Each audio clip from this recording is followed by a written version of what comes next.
Hello, I'm Kamal Santamaria, and welcome again to Rewind. Here on Rewind, we delve deep into the Al Jazeera documentary archive to bring you some of the best and most influential programs of the past decade, as well as news of what's happened since, or sometimes the story behind the making of the program. Half a century ago, as war raged in Vietnam, an isolated community in the jungles of northern Laos was recruited by the CIA to help fight the Viet Cong. Over 50,000 of the Hmong tribe became part of America's secret army, disrupting communist supply lines along the Ho Chi Minh Trail. Thousands of Hmong died in the war, but their problems didn't end when the Americans pulled out. Fearing a crackdown by Laos communist government forces, many fled the country. But some 7,000 stayed behind and continued to fight what they called Red Laos from deep within the jungle where they lived in hiding.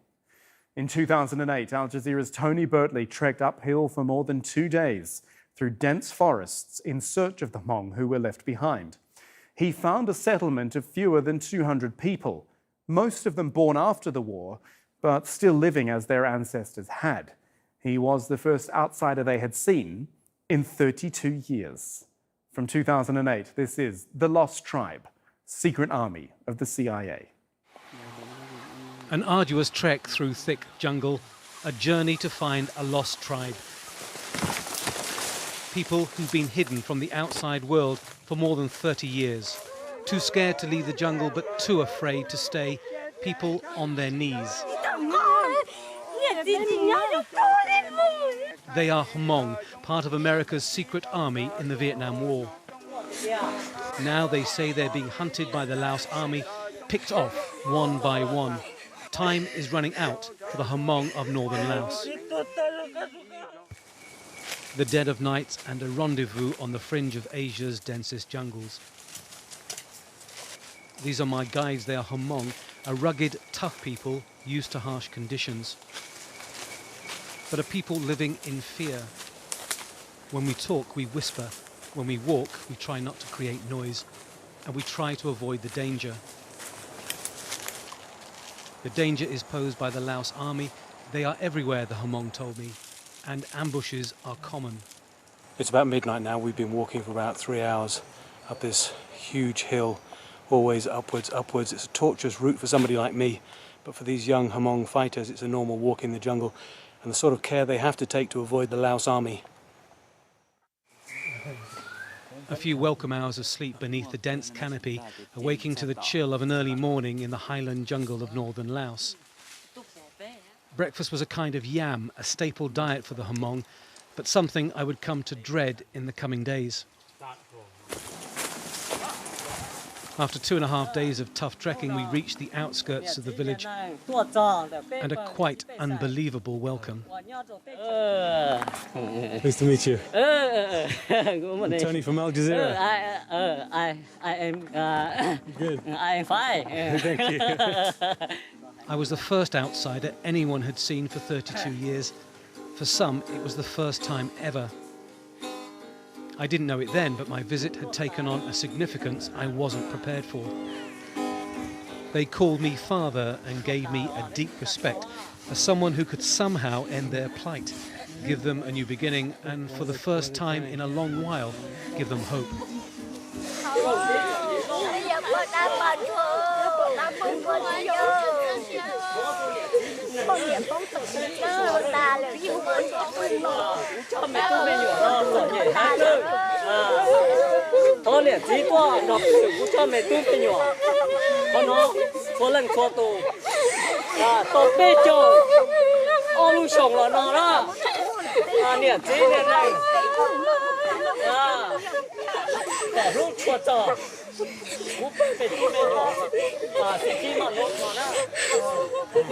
This is just the most incredible welcome I've ever had. A dance of welcome to introduce me to the village, and then all these people crying, and they haven't really progressed. Since 1975, they're living the same way that their ancestors did, living in the forest, in the jungle. And it seems like they're abandoned by everybody. It's hard to appreciate their sense of isolation, the reality of what those lost years mean.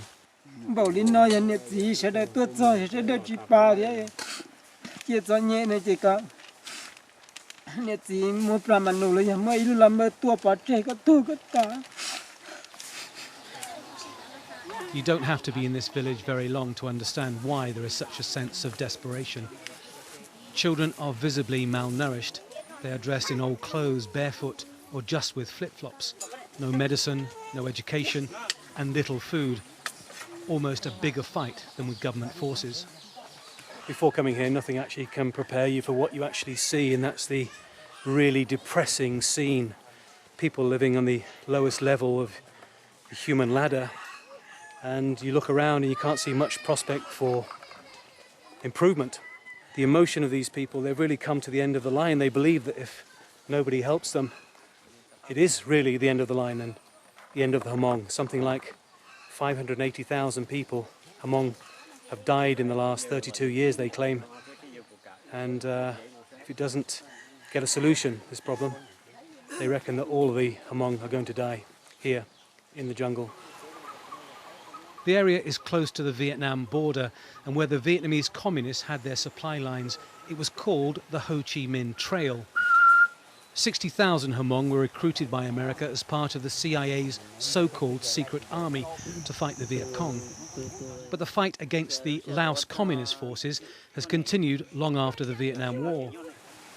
Today, 155 people live in the community, most of them born after 1975. Vang Chu Chi is the leader of the 7,000 Hmong who he says remain in the jungle. 32 years ago, he was chief of 18,000. Most, he claims, have been killed. People increasingly look to him for a solution to their plight. The leader looks to me.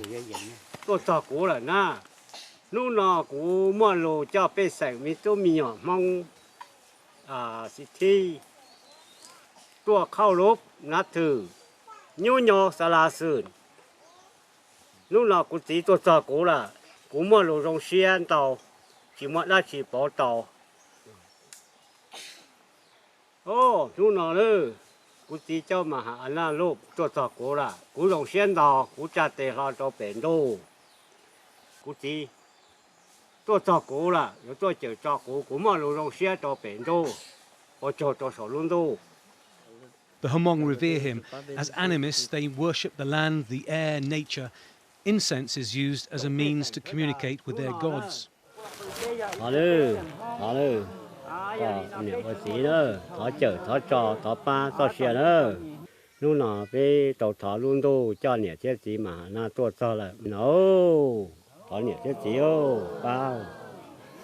Being a saviour is a big responsibility, but the people kneeling before me were so desperate they would snatch any glimmer of hope, even if it was me.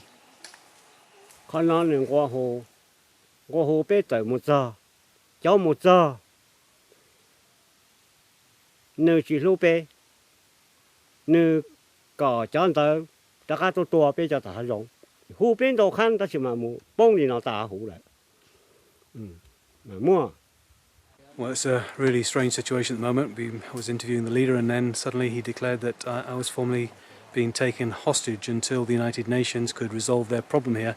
I did point out that one journalist like me couldn't resolve anything. It's certainly not from inside the camp, but this is a first for me, being taken hostage by people I've come to try and help. But it does show also the mark of desperation of these people. They're really living a very difficult and hard life, and from one day to the next they don't know how they're going to fare. So I do understand to a certain extent, but I hope they do change their minds. An unreal situation. Everything else that could change their lives for the better was a long, long way away. But I was here, and the Hmong were getting used to the idea.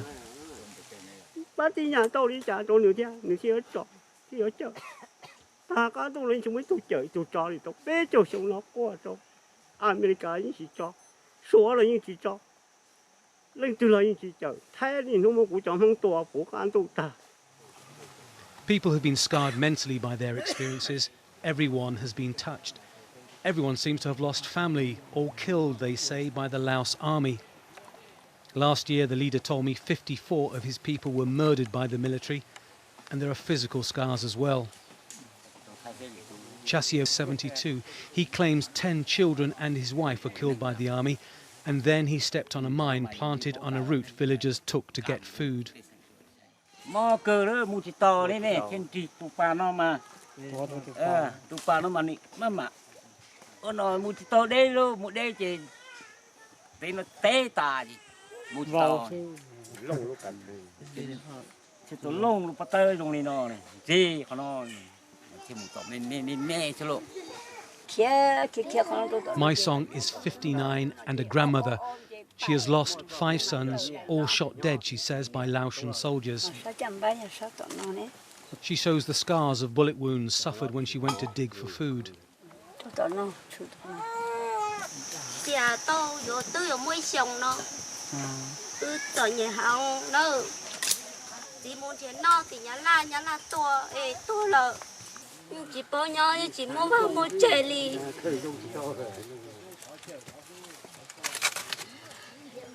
như chỉ mua tiền thì đâu thì mở như chỉ nó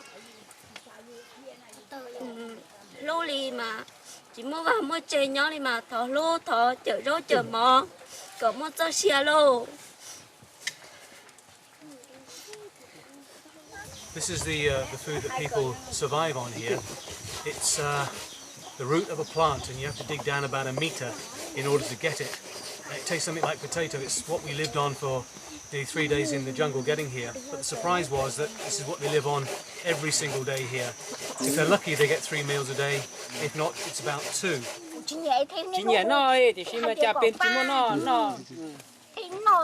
She doesn't like.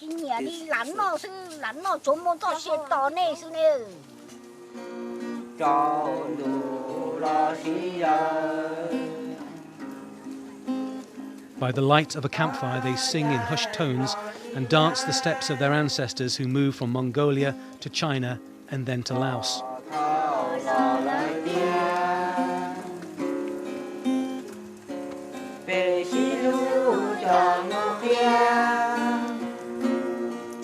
They try to retain what little culture they can and scrape by in a harsh environment that is now their world, one that with every generation is slowly ebbing away.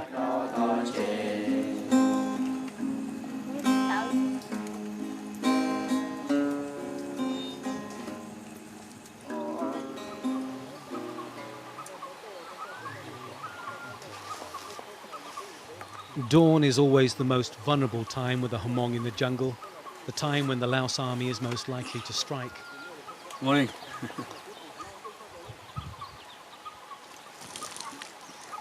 A wash, more a splash really, is a luxury. The Hmong would be too exposed living near rivers. This is for me to take. The leader was still insisting I stay, but he'd written a letter which he wanted me to deliver personally to the United Nations in New York. That's my promise. They are tough, resilient people, which is why the CIA used them for 10 years during the Vietnam War. Just a handful now remain in the jungle of northern Laos. And finally, I get to meet some. I am soldier, means CIA. CIA? CIA. Mà cú cha phò nó na. Chỉ yo phò à chỉ na, yo phò được nè, chỉ nè nâng America đó. Mà ga tua đồ bê có bê ba nè, nè non chơi cho sủng khan nữa. The Hmong feel the communist government in Laos, they call it the Red Laos, is punishing them for fighting for the Americans. Kia Yang was a young man when he fought for the Americans against the communist Vietnamese. Now he feels abandoned.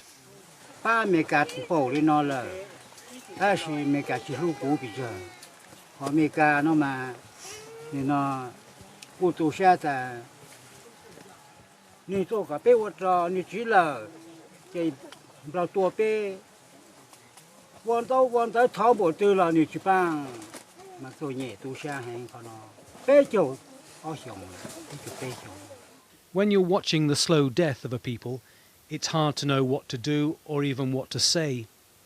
I tried to reassure them. I gave them what I had in my pack, medical supplies and food. The first time the younger Hmong had seen ham and cheese. Take one piece. Yeah, could you take one piece for him? It's different, huh?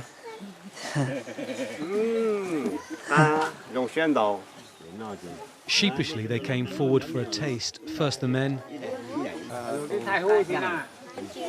Then the women, some a little confused about what they were being offered.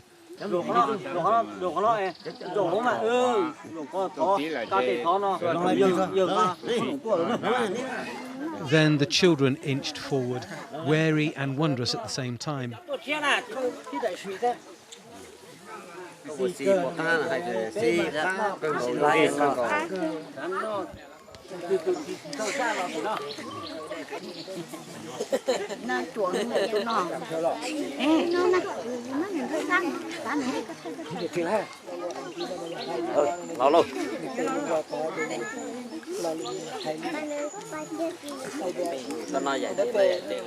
As the time passed, the Hmong's belief in me as a saviour didn't diminish, quite the contrary.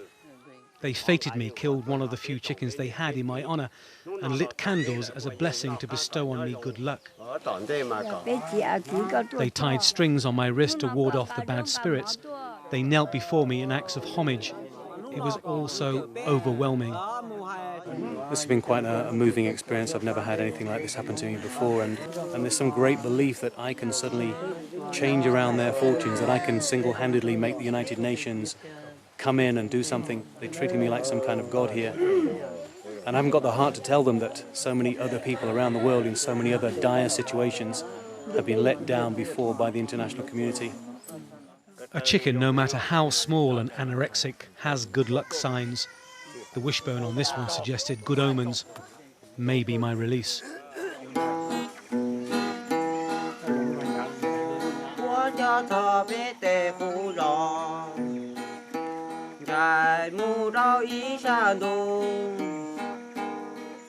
For the Hmong, the jungle of northern Laos is a place of nightmares and dreams. B's 18 years old. He married at 15 and has 2 children. He dreams of studying music and taking his children to a park. The melancholy sound of B's guitar made me think about my hopes and my increasing desire to leave. I've been here for about 5 days now, and I haven't had a proper wash in that time. I live largely on the roots from these plants. I've hardly had the sun on my face because the Hmong have to live in places like this, which is giving plenty of cover in case that the aerial reconnaissance of the Laotian army spots them. And I'm finding it really tough, and I've got to go. I see these people around me, and every day I see the children. It makes me think of my children, my family and my life, and I realise that I can't stick this much longer, so I really have to go. After a week, a rumour spread that the translator and I were about to leave. It created panic and angry scenes.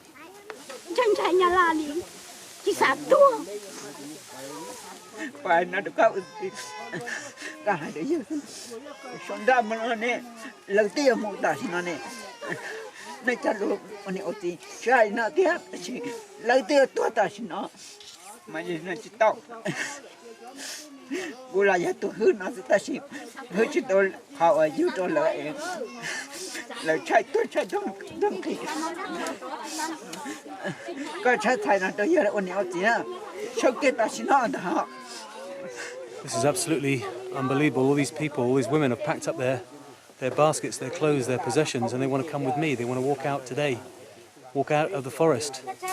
And it's a civilization, but I keep trying to explain to them that I've got the Laos army out there and I can't guarantee their safety, quite the reverse. It's bizarre.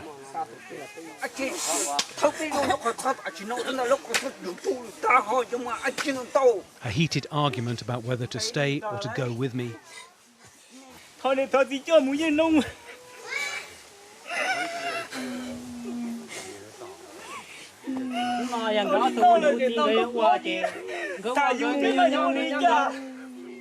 The mood of panic had come from nowhere and disappeared as quickly as the Hmong reconciled themselves with reality and the battle for survival. And people walked for days from surrounding villages to plead with me for help. This man had lost all his family, and he amputated his own hand after being badly wounded. He began to sing a song about the plight of the Hmong people, about persecution and injustice, about survival and hope. His haunting words followed me as my release became a reality, and the leader blessed me for the journey ahead.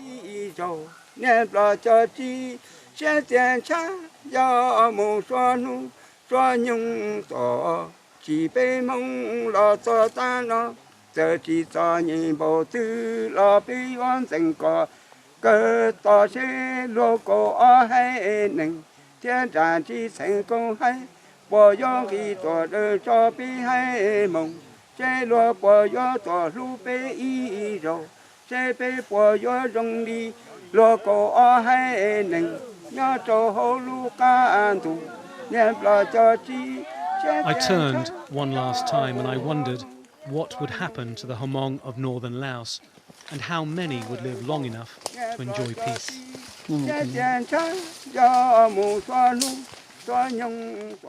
That was The Lost Tribe, Secret Army of the CIA. Well, we're joined now from London by the filmmaker, Tony Birtley. And Tony, why don't you start by telling us why you went looking for Hmong in the first place? Well, I suppose I've got a bucket list of stories that I've always wanted to cover. I was too young to cover the Vietnam War. It's something that really interested me, but a spin-off from that was the Hmong. So I'd kept in contact with what was happening to them as much as I could. And then there came an opportunity. There was a connection that I learnt of in California, a Hmong community there, and I contacted them, and they put me in contact with the Hmong community in Laos and arranged for me to go and see them. So it was something that I really wanted to do. It's a great desire to cover that because it's one of those I think very important stories, but one that is overlooked because it's so difficult to do. Just how challenging was it actually reaching the Hmong? I mean, did you know you'd be putting your life in danger? Well, there are always concerns because the people in California made me quite aware of the dangers from the Laos army. They said that the people in the jungle were being hunted by the Laos army, they were being killed. So I had to be prepared for that sort of thing. I wasn't really prepared for the physical side of it because actually getting there was physically challenging. I wasn't perhaps the fittest at the time. But as soon as I started walking, it was a monumental hike for nearly 3 days over really, really large hills in darkness sometimes. And I was due to go with a cameraman who was carrying a bit of weight, and when he learnt about the rigours of the hike, and the potential dangers, he decided not to go. So therefore, I took the camera myself, which I've done in the past, and it wasn't a problem for me. But as I say, I found it challenging. He would have found it impossible, to be honest.